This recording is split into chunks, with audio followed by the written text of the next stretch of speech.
System of particles and rotational motion, part 8.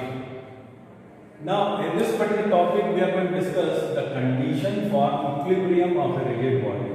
कोई rigid body है, वो equilibrium में कब रह सकता है?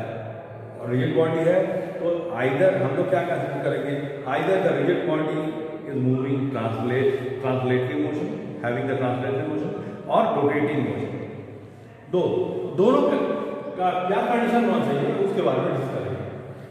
A rigid body is said to be in equilibrium if the net external force or net external torque, force translatory motion के लिए और torque rotational motion के लिए. A rigid body is said to be in equilibrium if the net external force or net external torque acting on it does not change the translational or rotational state of the body. Means force लगा है लेकिन उसमें कोई change नहीं हो रहा है. It does not change. क्या चेंज नहीं हो रहा है? उसका वो एक्सेलरेट नहीं कर रहा है, या एंगुलर एक्सेलरेशन नहीं हो रहा है, या लीनियर एक्सेलरेशन नहीं हो रहा है. तो उस कंडीशन को बोलेंगे object of the body is at in equilibrium. First condition ये ट्रांसलेशन के translatory. This is especially for translatory motion.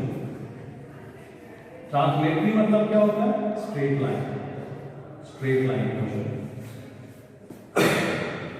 अब देखिए, मान लेते हैं कि एक ऑब्जेक्ट है जिस पर बहुत सारा फोर्स लगा है, F1, F2, F3, अलग बहुत एक सिस्टम में तो बहुत सारा फोर्स है.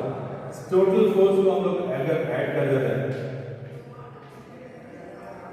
तो यहां पर हम लोग जानते हैं सेकंड लॉ से, न्यूटन सेकंड लॉ से टोटल फोर्स लगा हुआ है एक सिस्टम में. एक कहां लगा हुआ है? एक सिस्टम में बहुत सारा force, F1, F2, F3, Fn तक. And total force is equal to the mass into acceleration. हम जानते हैं मास इनटू एक्सेलरेशन. ये कहां से आया? मास into acceleration, second law of Newton's motion, mass into acceleration. ठीक है.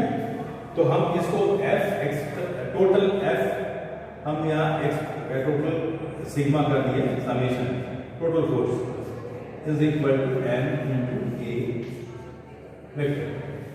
ठीक है. F external is equal to this one.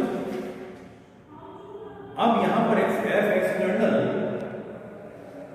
External कितना है? हम इसको ऐसा लिख सकते हैं m a की जगह में dv by dt. Time rate of change in the velocity is the acceleration. अब यहां पर इफ अगर फोर्स एक्सटर्नल फोर्स यही बोला इक्विलिब्रियम कंडीशन में एक्सटर्नल फोर्स 0 है, अगर ये 0 होगा m dv by dt इतना होगा. इसी चीज को हम लोग यहां लिख सकते हैं d by dt को ऐसे लिख सकते हैं m into v is equal to 0.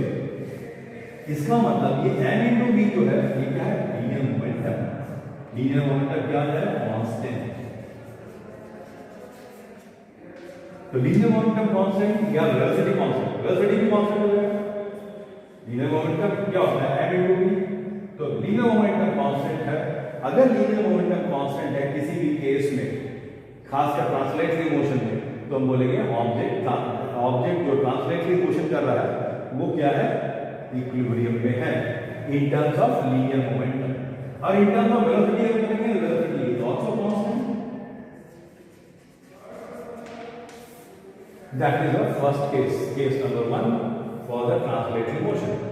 फिर से एक बार देखिए, total force mass into acceleration, total force sigma कर दिए, sigma F external is equal to m into a, acceleration m dv by dt.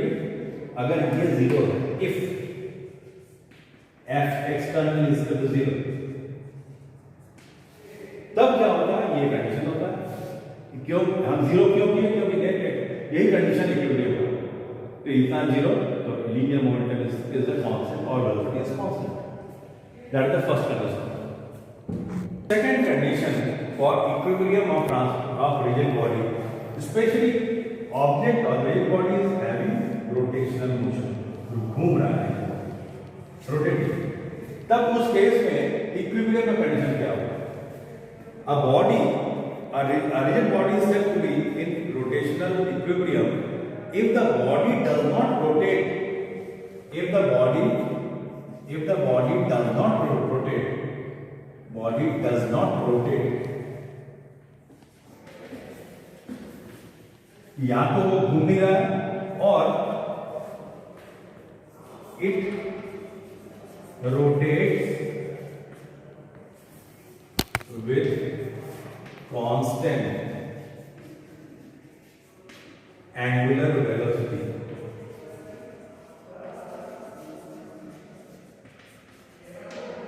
मतलब क्या है कि इक्विलिब्रियम में कोई भी ऑब्जेक्ट रोटेट कर रहा है, तो वो जो रोटेट कर रहा है किसी एक्सिस के अराउंड, या तो रोटेट नहीं कर रहा है, either it does not rotate, तो हम बोलेंगे इक्विलिब्रियम, और अगर वो रोटेट कर रहा है तो किस तरह से रोटेट कर रहा है? कांस्टेंट एंगुलर वेलोसिटी से रोटेट कर रहा है। Velocity should be constant, angular velocity should be constant, there should not be any angular acceleration नहीं होना चाहिए, तभी बोलेंगे वो बॉडी इक्विलिब्रियम में है। अब इसका कंडीशन, मैथमेटिकल आइडिया क्या है कि सिग्मा, हम जानते हैं sigma torque, external torque is equal, क्या होता है? dL/dt। ये फॉर्मूला लोग पढ़े, L क्या है? Angular momentum, T external, sigma means, मान लेते हैं सिग्मा का मतलब ये है कि कोई सिस्टम में बहुत सारा टॉर्क है, तो बहुत सारा टॉर्क लगा, जैसे आगे वाला केस में बहुत सारा फोर्स लगा था, वैसे यहाँ पर बहुत सारा टॉर्क लगा। रोटेशन में force is nothing but the torque, बहुत सारा टॉर्क लगा, तो total sigma means summation, total torque, external torque is equal to dL/dt। अब इफ यही कंडीशन हो रहा है कि external total torque should be zero, ये पहला कंडीशन था, पहले नोटिस किए, एक्सटर्नल अगर ये जीरो है तो क्या हो जाएगा? ये dL/dt is equal to zero, और L is equal to constant. मतलब क्या है? मतलब ये है in terms of angular momentum, rotational object अगर इक्विलिब्रियम में है, रोटेटिंग ऑब्जेक्ट अगर इक्विलिब्रियम में है, तो उसका एंगुलर मोमेंटम कांस्टेंट होना चाहिए। ये कंडीशन, जैसे पहले वाले केस में लीनियर मोमेंटम कांस्टेंट था, यहां पर एंगुलर मोमेंटम कांस्टेंट होना चाहिए। These two conditions are there for the translatory as well as rotatory motion. Another topic is equations for rotational motion about a fixed axis. जैसे हम लोग kinematics में translatory motion में पढ़े थे, kinematic equation of motion v is equal to u plus at as per ut plus half at square, v square is equal to u square plus 2s। वैसे अगर object rotate कर रहा है उस case में हम इक्वेशंस वही उस तरह का इक्वेशन निकालेंगे, वेरी मच सिमिलर। नाउ मान लेते हैं हम लोग शुरू कहां से करेंगे? सिंबल्स तो मालूम ही है, जैसे सिंबल्स के बारे में omega naught, omega T, alpha, bar, ये सब क्या सिंबल है? ये इनिशियल एंगुलर वेलोसिटी को रिप्रेजेंट करता है, इनिशियल एंगुलर वेलोसिटी। ओमेगा अगर है, केवल omega means final angular velocity, angular velocity. T क्या है? Time for which the angular velocity is changing from omega naught to omega, ये टाइम। और अल्फा बार मतलब क्या है? एवरेज एंगुलर एक्सेलरेशन,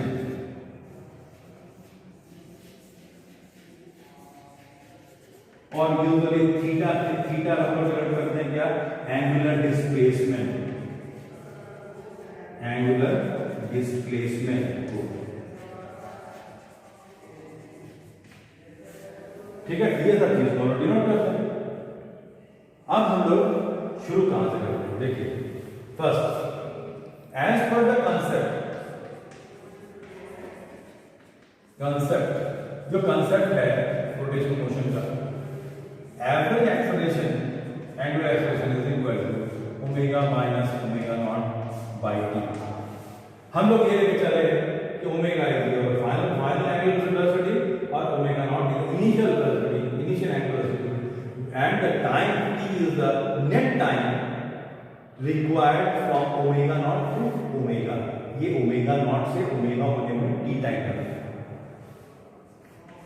ठीक है, ये हम लोग जानते हैं अल्फा इज इक्वल टू, अब इसको हम क्रॉस कर लेते हैं, omega is equal to omega minus omega naught is equal to alpha dash into T, alpha bar. तो omega is equal to omega not plus alpha bar into T, that is the first equation. First equation where omega is the final angular velocity, omega naught is the initial angular velocity, alpha bar is average angular acceleration, t is the time, net time required from changing omega naught to omega. Now come to the equation number 2. As per the concept, second concept, average angular velocity,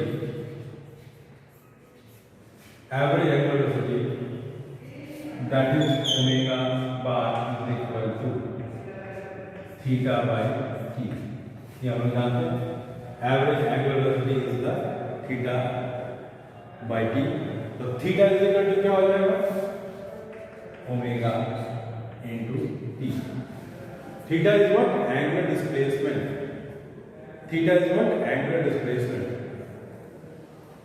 If omega naught and omega are the two velocities at angular velocity, omega naught क्या है, initial angular velocity, omega क्या है, final angular velocity, then omega bar जो है average, हम लोग इसको ऐसा लिख सकते हैं omega naught plus omega by 2, ऐसा हम लोग लिख सकते हैं omega plus omega naught by 2। अब यहां पर ये इसका वैल्यू हम यहां पर करेंगे तो हम लोग को क्या मिलेगा, theta is equal to omega not plus omega by 2 into t. कितना आया? नाउ अब हम लोग पुट करेंगे क्या, put omega, the value of omega, that is from the first equation, omega naught plus alpha into t, इसका value इसका put करेंगे तो कितना हो जाएगा, theta is equal to omega not plus alpha into t by 2 into T,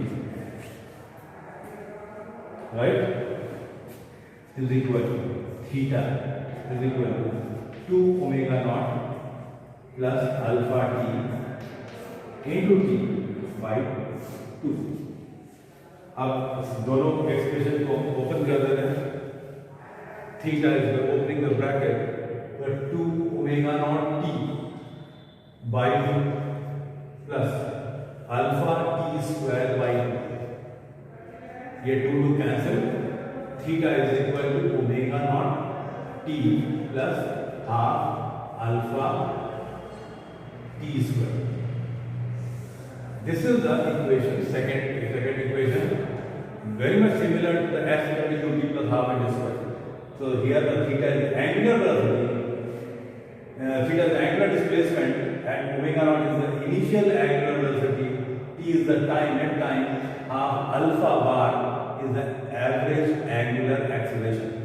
This is the equation number 2। From equation two जो equation आया है उसको हम लिखते हैं पहले theta is equal to omega not t plus r alpha t square, ये ध्यान रखें। And also we know also from equation 1 we know omega is equal to omega naught plus alpha t, ये हम लोग इक्वेशन 1 था। यहाँ से t का वैल्यू निकालेंगे तो कितना आ जाएगा, t is equal to omega minus omega naught by alpha। ये जो t का वैल्यू है इसका वैल्यू इस इक्वेशन में हम पुट करेंगे, इसका वैल्यू कहाँ पुट करेंगे, इक्वेशन 1 में। अब इक्वेशन 1 में पुट करेंगे तो मेरा कितना होगा देखिए, तो theta is equal omega not, T का वैल्यू हो गया omega minus omega not by alpha plus half alpha T, T जो है टी का value omega minus omega not by alpha पूरा का स्क्वायर कितना है। अब इसमें से जो कॉमन है कॉमन लेंगे और जो कट रहा है काट देंगे।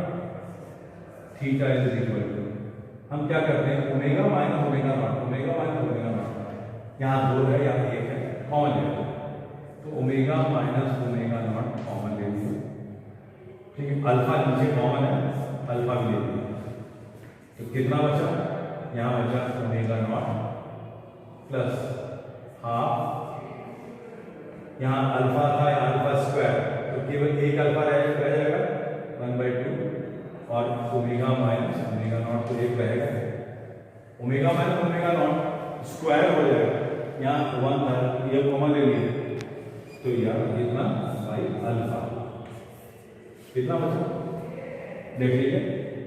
फिर से देखिए ओमेगा माइनस ओमेगा नॉट यहाँ भी है, यहाँ square, omega minus omega not common ले लिए और अल्फा नीचे था, यहाँ 2 था यहाँ 1 है, यहाँ कॉमन ले लिया अल्फा, यहाँ क्या बचा ओमेगा नॉट प्लस हाफ, यहाँ अल्फा स्क्वायर, एक कैंसिल हो गया, बचा क्या अल्फा और ओमेगा माइनस ओमेगा नॉट यहाँ 1 था, is equal omega minus omega not by alpha. अब यहाँ पर हम क्या करते हैं,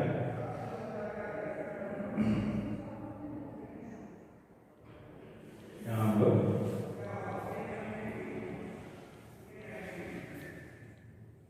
2 अल्फा ऐसे होंगे,